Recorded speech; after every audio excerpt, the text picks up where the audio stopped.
Assalamualaikum warahmatullahi wabarakatuh. Perkenalkan, nama saya Nur Hayati. Saya dari kelas manajemen A, tingkat 3 semester 5, Fakultas Ekonomi, Prodi Manajemen.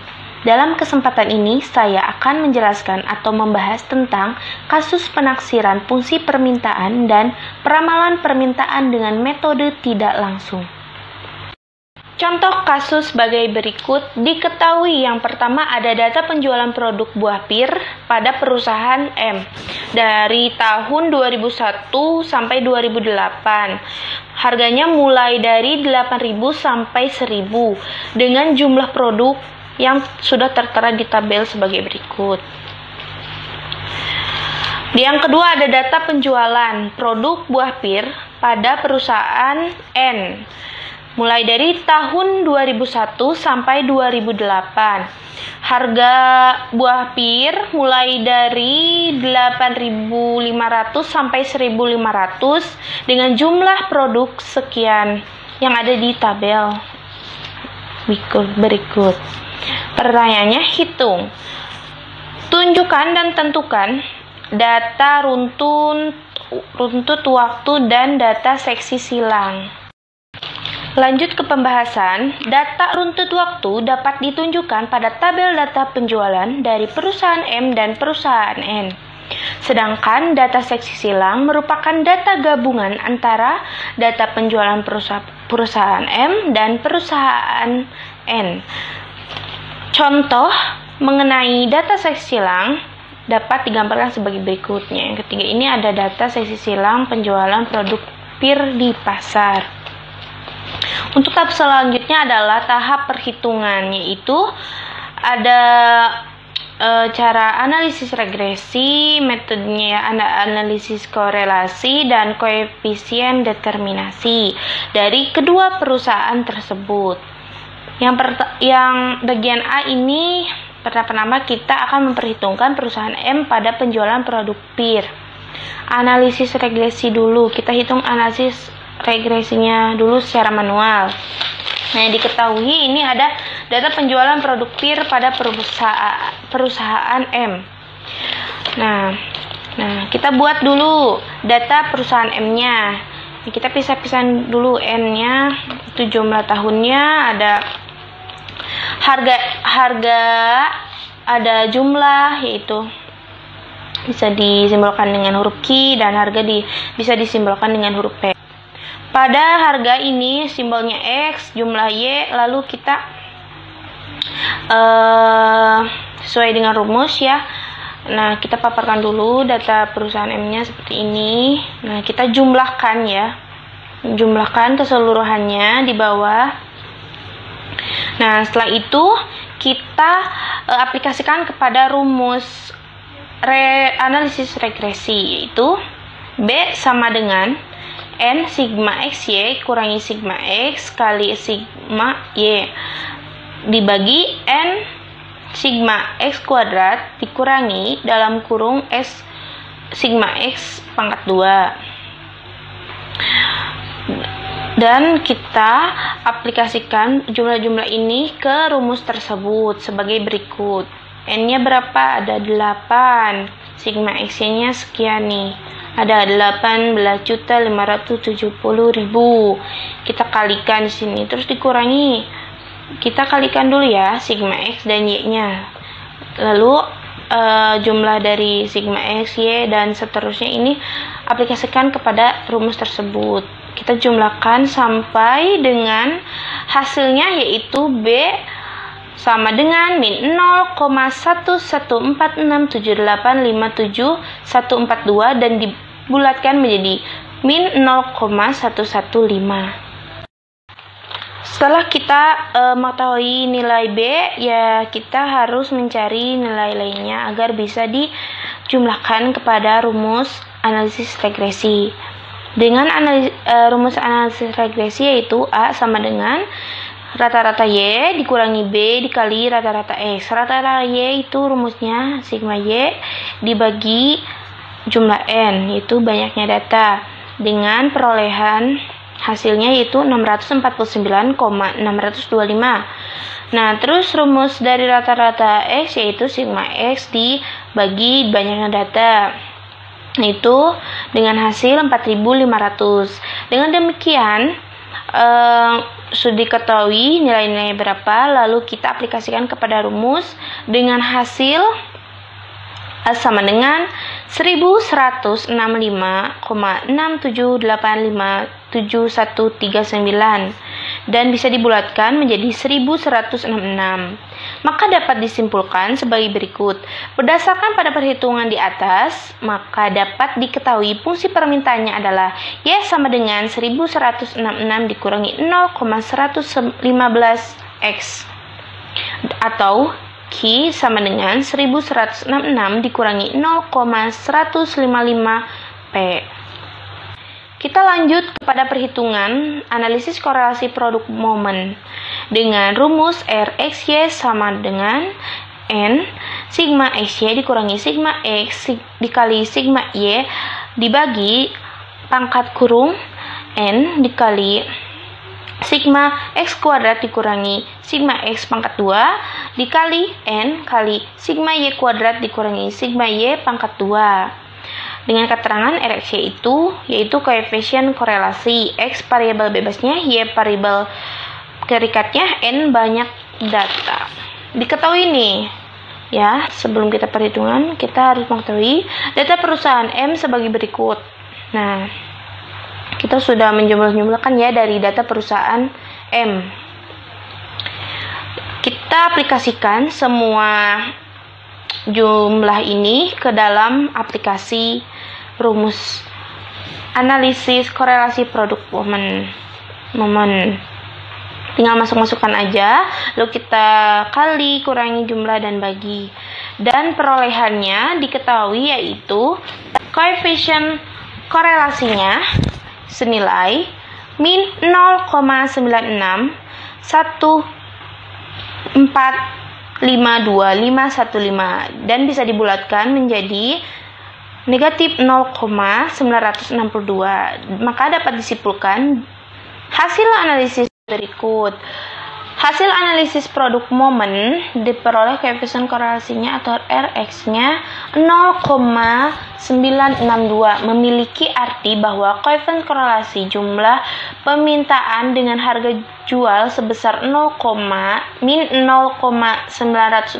dengan arah hubungan yang negatif serta tingkat hubungan yang moderat, sehingga terkadang apabila jumlah penjualan ditinggalkan maka akan menurunkan harga jual. Yang ketiga, menggunakan cara koefisien determinasi pada perusahaan M dengan rumus sebagai berikut. R kuadrat sama dengan N kali sigma XY dikurangi sigma X dikali sigma Y dibagi pangkat kurung N kali N kali sigma X kuadrat dikurangi sigma X pangkat 2 dikali N kali sigma Y kuadrat dikurangi sigma Y pangkat 2. Dikali tadi itu ada data perusahaan M-nya ya. Nah, jumlah-jumlah tersebut kita aplikasikan kepada rumus koefisien determinasi. Dan didapatkan hasilnya yaitu R kuadrat sama dengan 0,925. Maka dapat disimpulkan proporsi penjelasan pengaruh harga produk buah pir terhadap jumlah permintaan pir pada perusahaan M dapat dijelaskan sebesar 92,5%, sedangkan 7,5%-nya dijelaskan oleh faktor yang lainnya. Selanjutnya kita akan menghitung dari perusahaan N ya pada penjualan produk pir. Yang pertama menggunakan cara analisis regresi ya. Kita tulis di sini diketahui data penjualan produk pir pada perusahaannya berapa yang udah kita jelaskan tadi di soal kasus.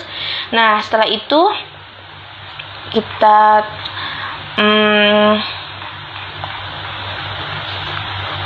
kita uraikan seperti ini, jumlahnya kita aplikasikan kepada rumus analisis regresi. Nah, kita mencari dulu nih nilai B-nya berapa. Nah, kita udah kita hitung, ternyata hasil dari nilai B-nya yaitu min 0,105. Nah, Rumus analisis regresi sebagai berikut. A sama dengan Y rata-rata Y dikurangi B kali rata-rata X. Ya, kita cari dulu rata-rata X, Y dan X-nya. Nah, setelah kita mengetahuinya, ternyata rata-rata Y-nya dihasilkan 527,5 dan rata-rata X-nya 5000. Setelah kita mengetahui beberapa nilai yang kita perlukan untuk mengisi rumus analisis regresi, kita jumlahkan nilai-nilai yang telah kita cari sehingga mendapatkan hasil 2,5. Maka dapat disimpulkan berdasarkan pada perhitungan di atas, maka dapat diketahui fungsi permintaannya adalah Y sama dengan 2,5 dikurangi 0,105X atau Q sama dengan 2,5 dikurangi 0,105P. Selanjutnya kita menggunakan cara kedua, yaitu analisis korelasi produk momen dari perusahaan N ya, dengan rumus sebagai berikut. Lalu kita aplikasikan data perusahaan N kepada rumus korelasi produk momen. Nah, kita udah jumlahkan dan menghasilkan dengan hasil yaitu koefisien korelasinya sebanyak min 0,974950555 yang dapat dibulatkan menjadi min 0,975. Maka dapat disimpulkan hasil analisis produk momen diperoleh koefisien korelasinya sebanyak min 0,975 memiliki arti bahwa koefisien korelasi jumlah permintaan dengan harga jual sebesar min 0,915 dengan arah hubungannya negatif secara tingkat hubungan yang moderat, sehingga terkadang apabila jumlah penjualan ditinggalkan maka akan menurunkan harga jual. Setelah kita menggunakan cara analisis regresi dan analisis koefisien korelasi produk momen, maka kita lanjut kepada cara yang ketiga terhadap perusahaan N dengan cara koefisien determinasi. Nah, di sini udah diuraikan ya cara-caranya. Saya sudah menghitung dengan rumus koefisien determinasi dan diketahui data perusahaan N tadi. Nah, jumlah-jumlahnya kita aplikasikan kepada rumus koefisien determinasi sehingga mendapatkan hasil R kuadrat sama dengan 0,951. Dapat disimpulkan proporsi penjelasan pengaruh harga produk PIR terhadap jumlah permintaan PIR pada perusahaan N dapat dijelaskan sebesar 95,1%, sedangkan 4,9% dijelaskan oleh faktor yang lain. Untuk yang terakhir, kita ada bagian C, yaitu gabungan penjualan dari perusahaan M dan N. Nah, dengan cara pertama yaitu analisis regresi secara manual. Diketahui data seksi silangnya sebagai berikut nih dari penjualan produk PIR di pasar terhadap perusahaan M dan N. Nah, setelah kita mengetahui ya data-data perusahaan M dan N digabung, lalu kita uraikan lagi seperti ini. Saya sudah menguraikan data perusahaan M dan N. Setelah kita mengetahui dan menguraikan dan menjumlahkan data gabungan, kita seperti tadi sebelum kita ke rumus analisis regresi, kita mencari nilai B-nya dulu dengan rumus N kali sigma XY dikurangi sigma X kali sigma Y dibagi N kali sigma X kuadrat dikurangi sigma X pangkat 2. Seperti digambar. Nah, dengan dihasilkan nilai B-nya min 0,147 kalau sudah dibulatkan ya. Nah, setelah itu kita mencari rata-rata Y-nya berapa. Nah, bisa dihasilkan rata-rata Y-nya ini sudah dihitung, yaitu 588,5625 dan rata-rata X-nya dihasilkan 4.750 ya.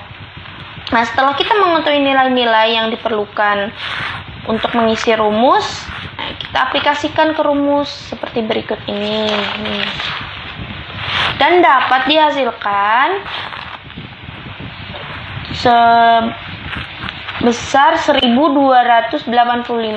Udah dibulatkan. Maka kesimpulannya berdasarkan pada perhitungan di atas, maka dapat diketahui fungsi permintaannya itu Y sama dengan 1285 dikurangi 0,147X atau Q sama dengan 1285 dikurangi 0,147P.